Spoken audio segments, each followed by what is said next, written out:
વિકાસલક્ષી તબક્કા.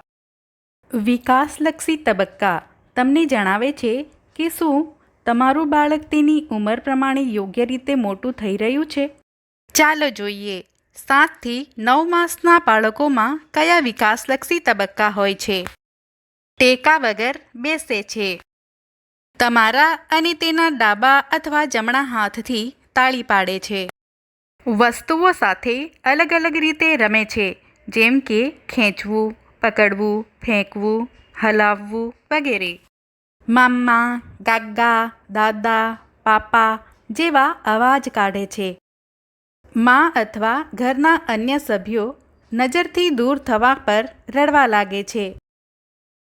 ધ્યાન રાખો, માતા પિતા તરીકે સમજવું અગત્યનું છે કે કોઈ બે બાળકો સમાન રીતે વિકાસ પામતા નથી. દરેક બાળકની વૃદ્ધિ અને વિકાસમાં સમાન ઉંમરના અન્ય બાળકોની સરખામણીમાં તફાવત હોઈ શકે છે.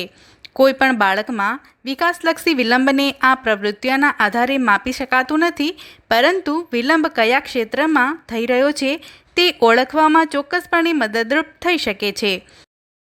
તમારા બાળક વિશે વધુ જાણવા માટે નજીકના ડૉક્ટરનો સંપર્ક કરો.